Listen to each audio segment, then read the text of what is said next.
All right, guys, I guess you could say the perfect storm really is brewing.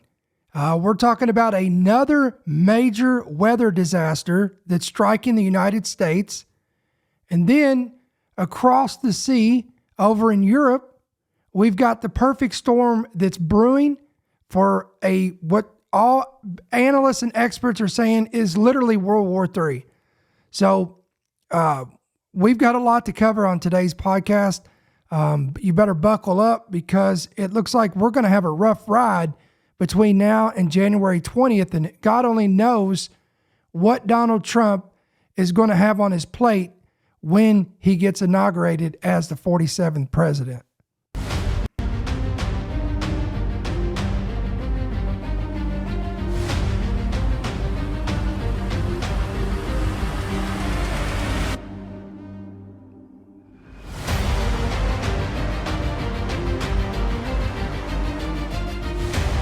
The following program is brought to you by friends and partners of End Time Headlines.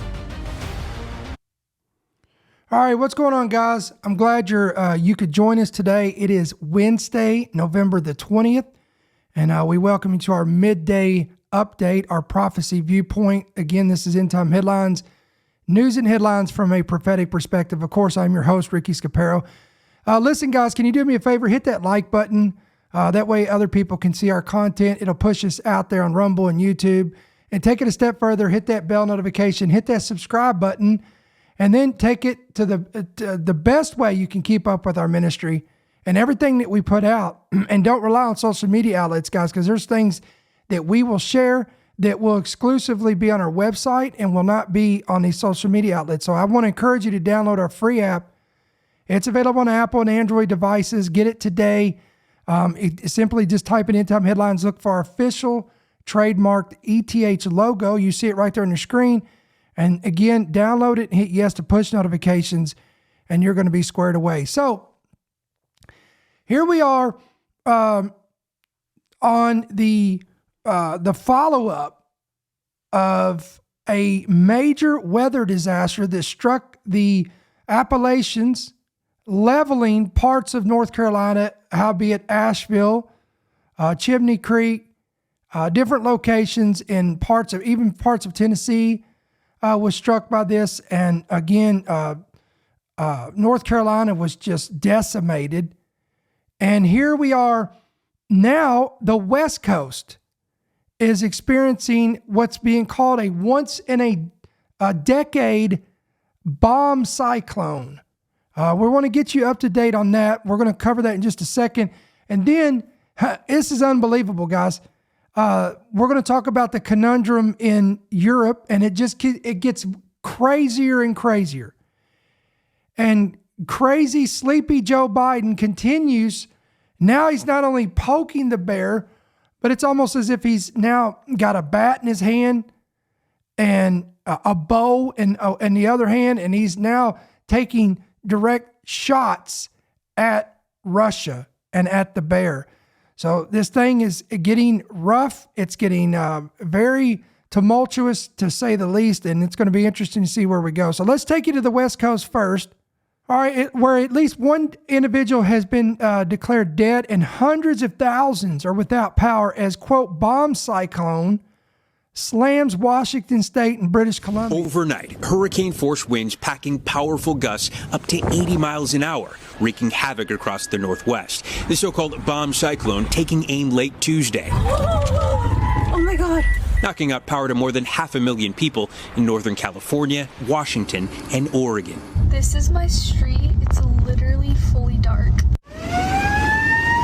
Fire and rescue teams in Washington responding to down power lines and trees. One woman killed when a large tree fell on a homeless encampment, and 2 people were taken to the hospital after a tree fell on their trailer. While in California, an atmospheric river, a large plume of moisture, drenched the coast, while turning to snow in the mountains. It's going to bring some significant precipitation to portions of Northern California. We're talking rainfall totals 10 to 20 inches possible, with feet of snow, several feet of snow in the highest terrain. This is likely to result in significant flash flooding and landslides. The storm system, one of the strongest to hit the West Coast in decades, is expected to last through Friday. We got flashlights, batteries, water, canned goods. I'm all stocked up because who knows, right? These are small roads. Anything could happen. And again, if you're and here's a picture of this on the radar, and you could see, look how massive this storm is. It literally looks like a hurricane, guys. And again, they call this a bomb cyclone. Believe it or not, the term bomb cyclone comes from a real meteorological term, bombogenesis. It describes a storm system that explodes in strength, specifically dropping by at least 24 millibars of pressure or more in the span of 24 hours. And this potent storm system tomorrow could do that and more. In fact, one of the weather models that we analyze expecting this storm to plunge by about 50 millibars or more between tonight and tomorrow. And why the focus on the pressure of a storm? Well, the bigger the pressure difference in different weather systems, the stronger the winds can be. Think of a powerful vacuum that's sucking all of the surrounding air into it. So what does this mean for us here in the Pacific Northwest? We are forecasting very forceful, very damaging easterly, southeasterly winds to develop Tuesday evening. Air will come gushing through the gaps of the Cascade Mountains, rushing off the coast and getting sucked into this low pressure system in the ocean. It's spinning counterclockwise on. This was one of the most intense on record for its location. A storm that occurs only about once every 10 years. Now, again, this is according to the National Weather Service in Medford, Oregon. So again, we'd love to hear your thoughts in the chat, in the comment section. Is this normal? Is this a, quote, winter event? Or what's going on here? Is this more judgment of God? Is this manufactured weather? Because you're going to see. Now, why did I bring up all that? Because you're going to see, when you read the comments, guys, you're going to see an entire plethora and diversity of opinions. You're going to get the camp that's going to say, well, this is normal. This is called winter. Then you're going to have this camp and say, well, this is the judgment of God. And then you're going to have this camp that said this is weather modification, weather warfare. So again, we're going to give you the report. I find it intriguing. Again, this is literally it's less than 2 months from the last major weather disaster, which was a hurricane that did the unthinkable, a once in a lifetime. It was like once in 100 years that a hurricane would come up in the trajectory that it made and go up through the Appalachians and do what it did. And yet here you are, West Coast, getting slammed again with what is called a once in a decade bomb cyclone. Again, love to hear your thoughts on this. Now I'm going to shift gears. Let's go to Europe and talk about what's going on over there. Now, as you know, North Korea has now engaged itself in this war in Europe between Russia and Ukraine. I want to give you this headline. Look at this headline. Quote, North Korea has just moved the world a step closer to a global war. Wow, what a headline.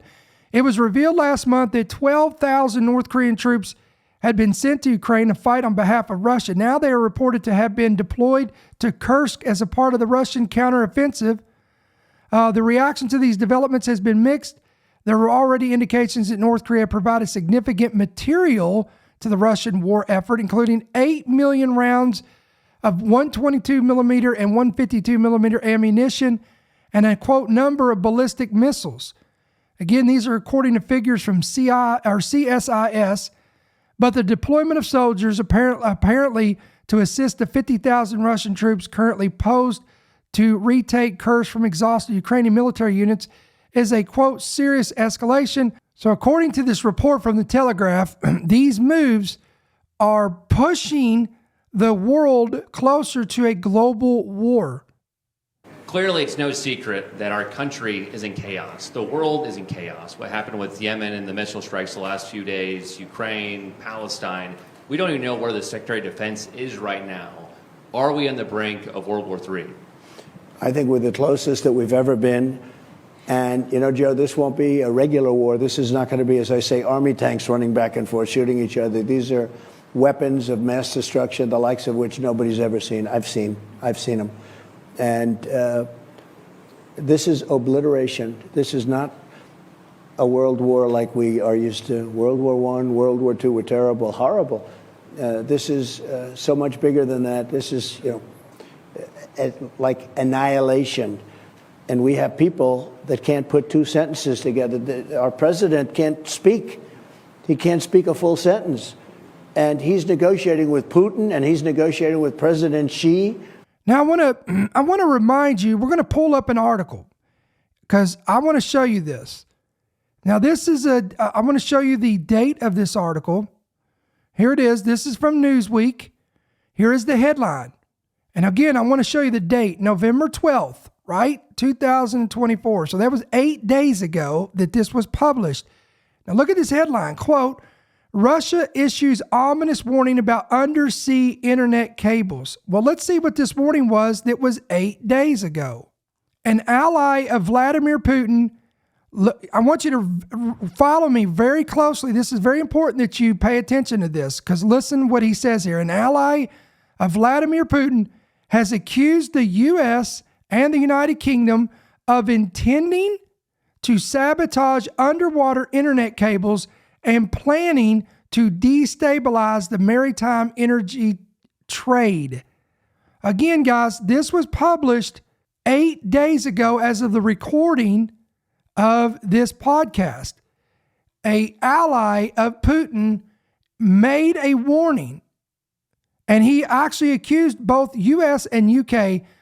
of intending they were going to carry out a sabotage underwater attack against the internet cables in efforts to destabilize the maritime energy trade. Now, consequently, guess what just happened a couple days ago? The very thing that this individual warned was going to happen. But yet, we did hear the reports that it was a mystery on how this happened. They don't really know, but we've got an update. Now, before we do the update, let's go back to this article. Because again, I find this intriguing. I'm going to go ahead and tell you, I smell a false flag, guys. I'm very concerned that there is sinister forces at hand that are pulling strings and continuing to provoke nations and leaders into propagating a war that we're going to get drug into before Trump even takes office. And it is escalating, guys. This thing is picking up speed quickly. Let's go back to this article.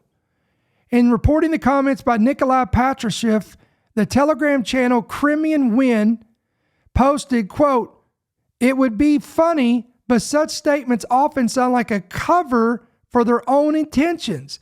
When contacted for comment, a British Foreign Office spokesperson told Newsweek on Tuesday, quote, "We are not going to provide a running commentary on Russia's conspiracy theories." Well, guess what? It's not a conspiracy anymore. It happened. Citing U.S. officials, CNN reported in September that Russia was developing a sabotage unit with submarines and drones to target underwater infrastructure by order of the Defense Ministry's main Directorate for Deep Sea Research. So now let's just stop for a second. So here you have U.S. officials back in September that were accusing Russia of planning a sabotage unit that would take submarines and drones and go underwater and sabotage this infrastructure. And then 2 months later, you have an ally of Vladimir Putin that accused the United States and the United Kingdom of planning a sabotage attack on underwater internet cables, destabilizing the maritime energy trade. Now, this Patrushev guy who, again, this is one of the allies of Putin, is considered one of the key drivers of Putin's full-scale invasion of Ukraine and served as the Secretary of Russia's Security Council before being moved to the position of Putin aide. He is also chairman of Russia's Maritime Board. This individual told a newspaper outlet that the U.S. and the United Kingdom were the ones that were behind the September 2022 attacks on the Nord Stream 1 and Nord Stream 2 gas pipelines, which are still shrouded in mystery and were, quote, planning others. Guys, let me know your thoughts. We're going to get ready to throw a curveball in just a second. Who do you think is behind the sabotage? Because we know this was not an accident. There was no earthquakes reported. There was nothing that could be of natural cause to disrupt this pipeline. If somebody was directly behind this. And I'm talking about the one, yes, of course, the one in September of 2022, but I'm talking about the one that just took place just 2 days ago. Who is the culprit? I'd love to hear your comments. Is it the West, or is it Russia, or is it somebody else? And I'll give you that somebody else in just a second, because I want to show you a report that came out this morning. This, again, it is an absolute circus what's going on right now. And we could sit back and we can laugh at this and we can chuckle, but this is very dangerous times, guys. I believe, again, they're pulling strings to orchestrate World War III. This is their end game. They want this to happen. And I believe this is all part of the agenda of the WEF. You know, the great, and you push the button on your computer when it freezes up. I'll let you figure out what I'm talking about. I believe this is all part of this plan. In the interview published on Monday, again, this was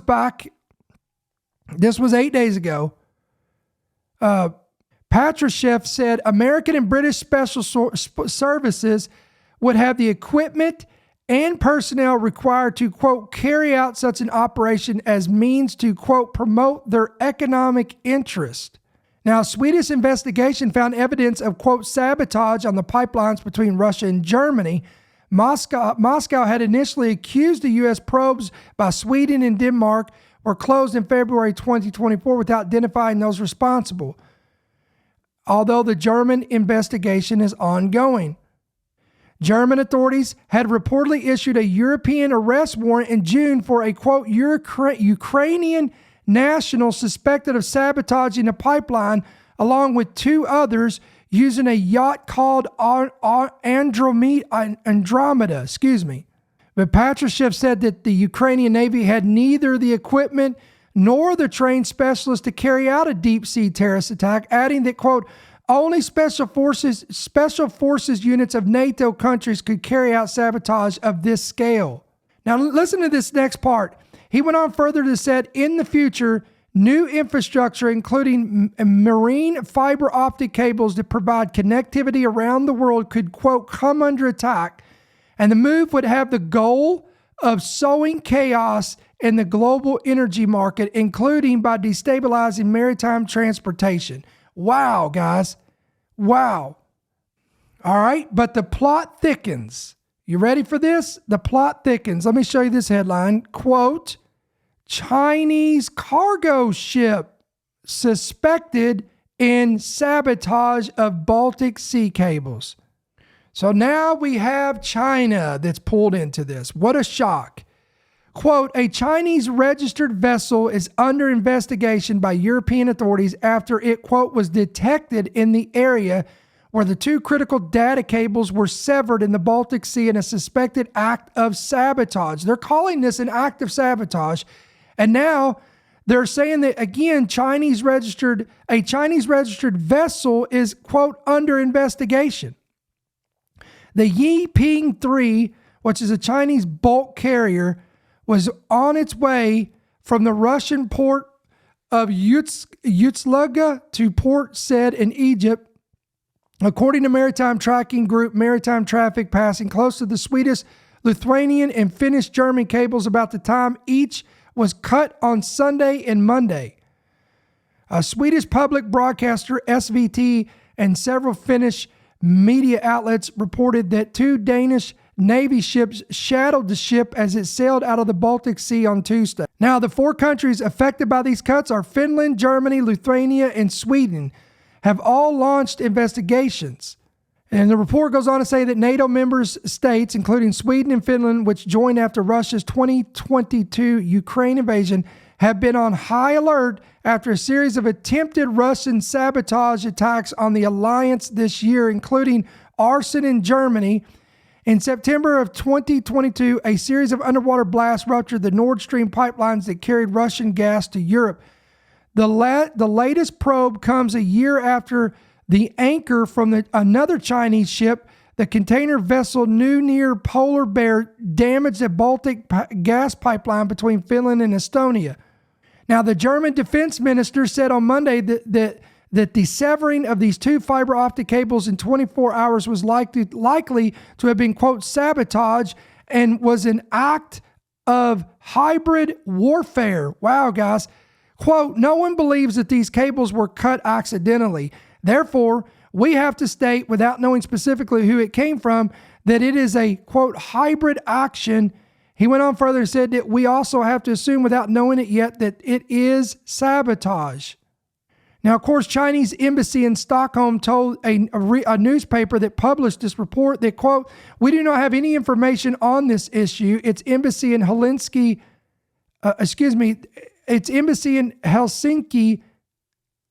did not respond to a request for comment. The U.S. has accused China of offering direct support for Russia's war machine by supplying its military with items that were helping it in an invasion of Ukraine, but there has been little of any public discussion about the activity of Chinese ships in the Baltic Sea. So, as I said, guys, this thing is getting very, very tumultuous. It's getting interesting. It's getting concerning. And it's just continuing to escalate. Speaking of escalating, look at this headline. Joe Biden just approved anti-personnel mines for Ukraine, undoing his own policy. CNN's Natasha Bertrand is standing by at the Pentagon with more now on the U.S. plan to give anti-personnel mines to Ukraine for the first time. Natasha, could you first start off by talking about what anti-personnel mines are, how they work, and how the U.S. is hoping that this could impact Ukraine's defense, its front lines? Yeah, Emma, so these are different from the anti-tank mines that the Biden administration has been sending to Ukraine since the earliest days of the war. These are designed to essentially blunt the advances of personnel, of Russian troops. And the reason they are giving these mines to the Ukrainians now, according to Secretary of Defense Lloyd Austin, who just confirmed this news earlier today, is because the Russians have changed their tactics in recent weeks and months to lead with those personnel, with those troops, instead of those mechanized forces, tanks, for example, that they had been leading with before. So now basically the United States is trying to keep up with the Russians changing tactics here by giving the Ukrainians these mines that can essentially stall these advances by these troops. Now, importantly, the U.S. says that these anti-personnel mines, they are different from the kinds of mines that the Russians are using, for example, in that they are battery powered and they can become inert basically from a preset period. So basically they can only last anywhere from 2 hours to 2 weeks, according to U.S. officials. And that in turn, of course, would blunt the impact that they might have to civilians once the war ends, because that is one of the major concerns, of course, of human rights groups who say that these kinds of mines, they can really pose a threat to civilians who may come across them at a later date. And so the administration is saying, look, these kinds of mines are going to be only used in eastern Ukraine, not inside Russia. The Ukrainians have assured us that they are not going to be used in areas that are heavily populated by civilians. And importantly, they don't last that long, right? The battery will run out of them eventually. And so now the administration in the waning days, of course, trying to give Ukraine everything that it needs and that it will need in order to fight off the Russians, who are making pretty significant advances. But Natasha, these anti-personnel mines are controversial, right? There is an international treaty that bans the usage of them, although the U.S. is not a part of this treaty. Tell us more about the controversy surrounding it and why arms control groups object to this. Yeah, so interestingly, the Biden administration is basically reversing its own policy here. The Trump administration, before the Biden folks, they had loosened the restrictions on anti-personnel mines. Biden, when he came into office, he reimposed those restrictions, saying that these actually need to be completely eliminated from U.S. stockpiles, and the use of them worldwide really needs to end. So the reason for that was because, of course, they could pose that risk to civilians, right? I mean, if civilians came across them later, if they did not explode, then the civilians who come across them could be maimed and injured.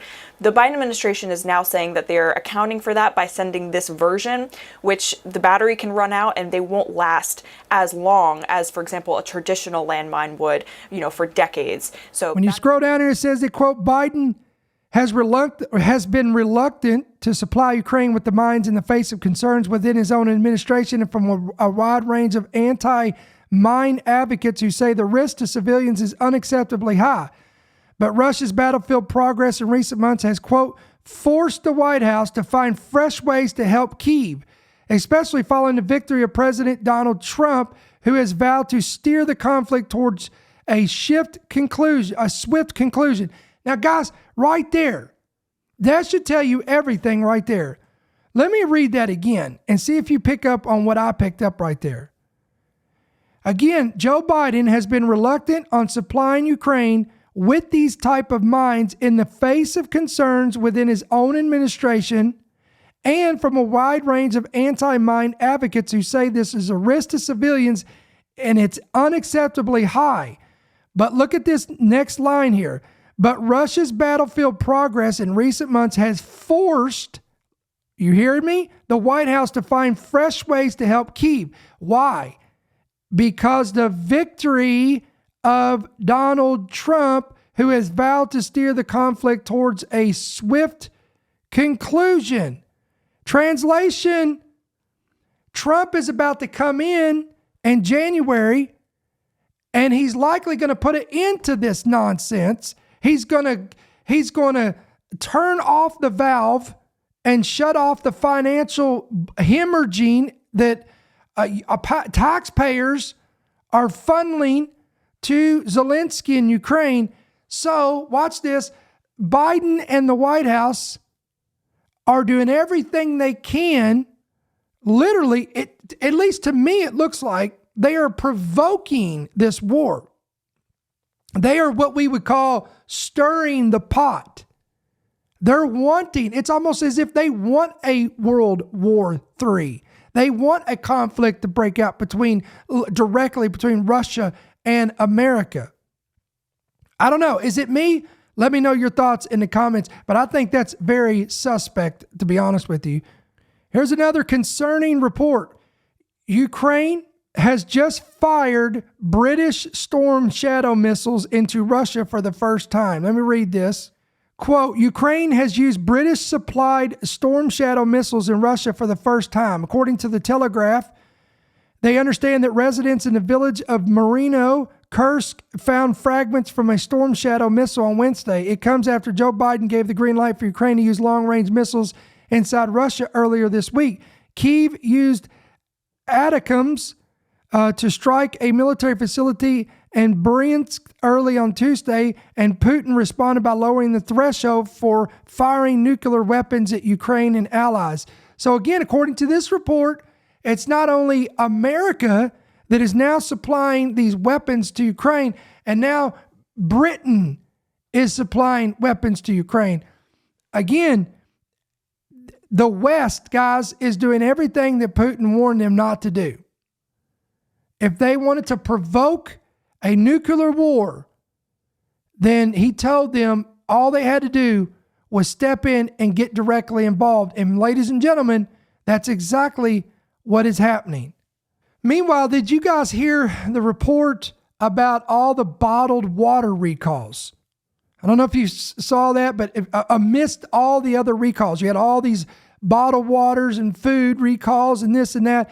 Now, I found some information that was alarming, to say the least. I want to show you this article. Quote, 300 drinking water systems in the United States has been exposed to disruptive and damaging hacker attacks. What? The EPA flagged security vulnerabilities in more than 300 drinking water systems that serve roughly 110 million individuals. Again, this was according to a new report from the Environmental Protection Agency, or the EPA, the Office of Inspector General. A passive assessment of security defects in 1,062 drinking water systems that serve over 193 million individuals has revealed that a quarter of them could potentially fall victim to attacks leading to functionality loss, denial of service conditions, and customer information compromise. Again, this report indicates that 9% of the public drinking water systems is scanned last month had critical or high priority cybersecurity vulnerabilities. Quote, this critical infrastructure sector faces various threats from cyber attack, theft, vandalism, and other risks that can affect public health and leave communities vulnerable to the loss of clean water. This challenge is not hypothetical. He went on to say that, quote, recent high-profile incidents at water systems have demonstrated the urgency need to address cybersecurity weaknesses and vulnerabilities to physical attacks. Quote, if malicious actors exploited the cybersecurity vulnerabilities we identified in our passive assessment, they could, quote, disrupt service or cause irreparable physical damage to drinking water infrastructures. So, guys, this is a major thing here. Again, and the Homeland Security, the CIA, they've all been warning that our entire infrastructure is at risk. And now, again, these new reports are indicating that our drinking water, the infrastructure that we have for clean drinking water is now at major risk. What was it? Over 100 and something million individuals could be at risk if a cyber attack was to be carried out. So, guys, listen, we wanted to give you this quick update today. Again, this is our 2 p.m. prophecy viewpoint. We always leave you with Luke 21:28. Jesus said, when you begin to see all of these things coming to pass, look up and lift up your heads because your redemption is drawing near. We don't share this information to scare you or frighten you or give you anxiety or worry or fear-mongering or hyperbole. No, this is to inform you so that you prepare accordingly. The ball is in your court, what you do with the information. We relay the information. You have to decide what you're going to do with it. To prepare accordingly would be wise. Prepare spiritually, prepare physically, prepare financially, prepare your families. And again, this is just practical speaking, guys. This is just practical advice because I have a feeling that things are going to get very rough. And again, what did we talk about today? Let's recap this. Weather disasters are only going to intensify.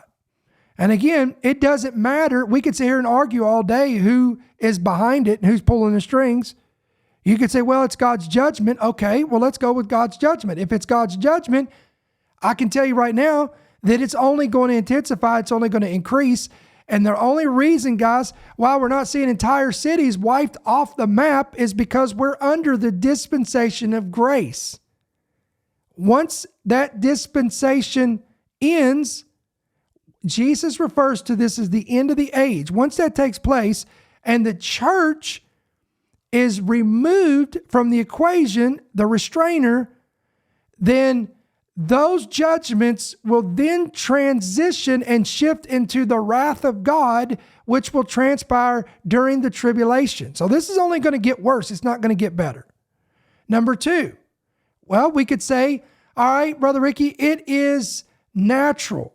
Well, if you go with natural, these weather disasters are natural occurrences, then you are basically agreeing with the mainstream media and the narrative that this is all caused by the CC word that they always use, that is the culprit behind all of it, that it's the result of man and the intensification of the heat's going to intensify. The storms are going to only amp up. So you're basically partnering with that notion and that agreement. Okay, then you got this other camp. And if that's the case, according to them, again, I'm not saying I agree with their assessment, but if you're going to go with that, then they're telling you the planet's going to get hotter. We're going to have more deadly winters.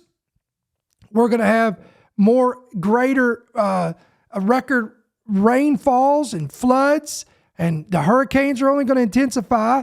The tornadoes are going to only intensify. The earthquakes are only going to intensify. All these disasters are going to intensify. Now, they call it the CC word. I call it birth pangs. I call it the birth pangs of the Messiah. Matthew 24, Romans 8, Luke 21. Now, if we go with the camp of, well, Brother Ricky, I don't think it's natural, and I don't think it's the hand of God. I think it's weather warfare. It's weather modification. Well, that's only going to intensify and increase as well. Now, how can I say that? Because, and I can pull up an article, but I don't want to do that. We may talk about this later, but there's what's called cloud seeding, and they're using AI now to perform these tasks.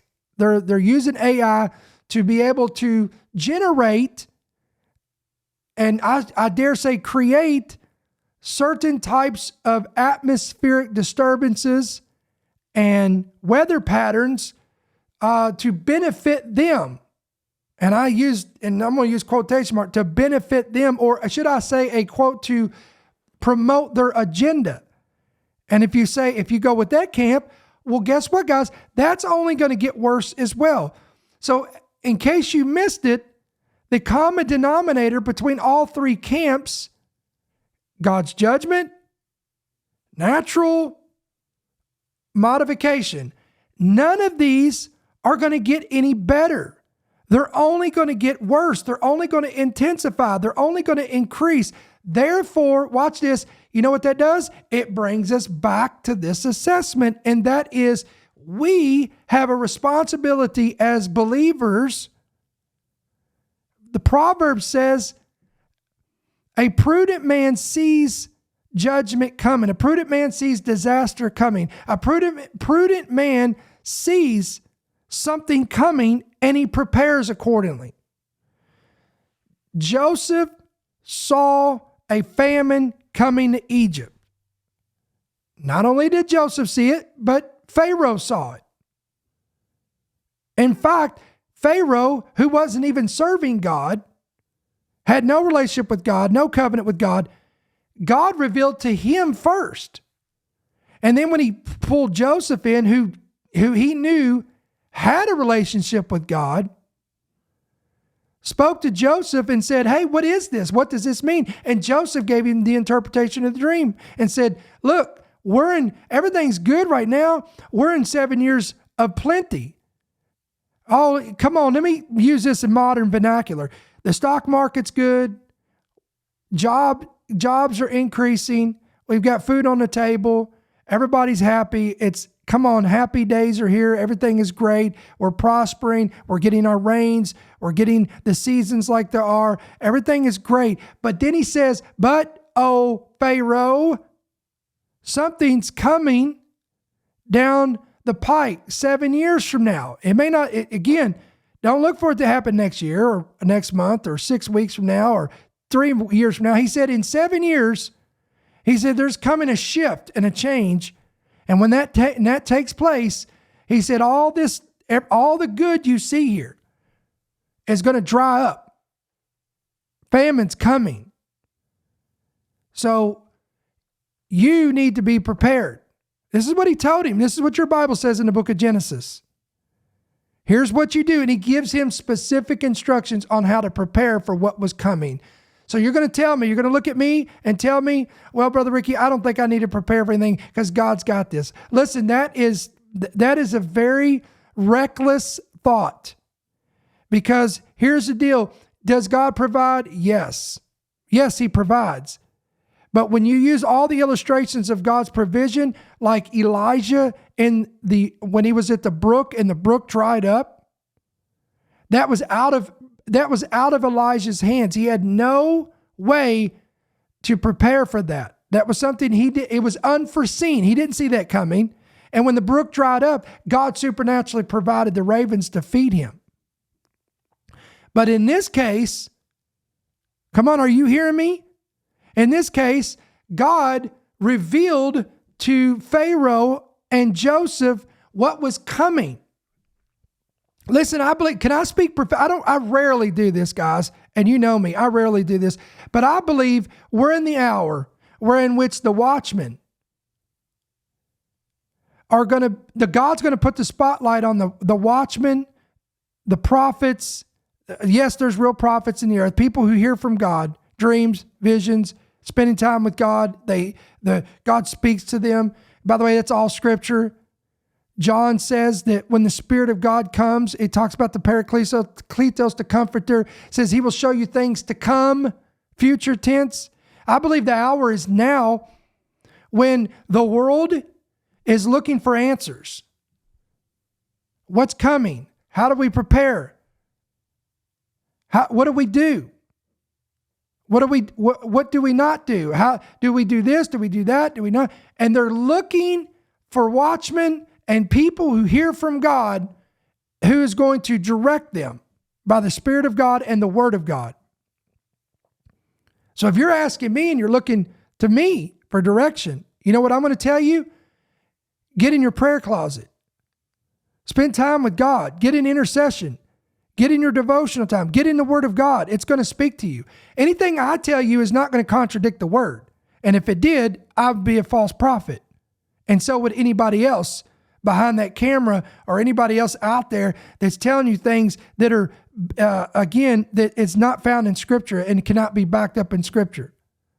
So I'm trying to tell you, friends, that by all projections, everything that's happening right now has been foretold by the prophets. It's been echoed by the apostles, and it's been relayed through Jesus Christ. And the Bible tells us all this stuff is going to happen. And it's only going to get worse no matter how you slice this pie and whatever camp that you're in. So again, it is up to us to prepare accordingly, whatever that looks like for you. Whatever that looks like, because not all of us have the same resources. And again, this, my friend, is where the supernatural steps in and God will provide. So for the individual who literally is living check by check and they can't afford to get extra water or extra food or extra non-perishable canned goods or this or that and prepare, and I'm just saying on a basis of food and preparation of water, and they don't have the extra means to do that, that's where, my friend, that I believe that God will and can supernaturally come in like he did with Elijah and provide whatever that looks like. Whether it's somebody showing up at the door or they get an unexpected check in the mail or some blessing comes to them. That's where you have to put your faith and trust in Jesus Christ. But on the other hand, if you're physically able, financially able, you have the means to do so, you should be prepared, and you should have a little bit extra on hand so that you can bless others, because God never prospers anybody without the intent for them to be blessed, to be a blessing. Are you hearing me? That's a whole other study right there. But guys, listen, we're going to sign off for today. I hope this has been informative to you. And if you like this kind of content, you like more, and you like to be blessed more by our ministry, again, don't forget to download our free app today. Apple, Android, hit yes to push notifications, and you're going to be good to go. You're going to be squared away. And as always, guys, we'd love for you to pray about becoming a monthly partner. You can do that 2 different ways. You can support us electronically through the app or through the main website, or right there on YouTube up at the top where it says support in bold letters. It's pinned to the top. You can click there, and that's a way you can donate also, or support or partner with us. You can also give by check or money order at End Time Headlines, P.O. Box 1391, Monroe, Georgia 30655. So guys, real quick announcement, just in case you forgot, it is Wednesday. Therefore, we will not be broadcasting tonight at 8 p.m. Okay, so there'll be no Wednesday night service tonight. And we'll be back here tomorrow, 2 p.m. Eastern. And then, Lord willing, be back tomorrow evening, 8 p.m. Eastern. So, and we're going to do that tomorrow. We're going to do that Friday. And then we plan on coming Saturday with one program. And then we will be off Sunday, Monday, Tuesday, Wednesday, Thursday, and Friday. So 6 days, there'll be no broadcast as we are flying out to be with family in Thanksgiving in Virginia. So, so Saturday, what we're going to do is we're going to come on here, and whatever we talk about, we'll pray a blessing over everyone that's planning on traveling out, and even those who are leaving before next week or whatnot. We'll just, we'll pray you out and pray the Lord's blessing and His protection upon you. So guys, listen, we're going to sign off for tonight. It's been great being with you guys on this Wednesday afternoon. We will see you guys, Lord willing, right here, same time, same place, same channel, tomorrow on Thursday, November 21st, 2 p.m. Eastern, with our Prophecy Viewpoint. We'll see you then. Thank you for listening to the End Time Headlines podcast. We pray that you've been blessed and equipped by today's message. For more information about how you can help partner with our ministry, please visit endtimeheadlines.org.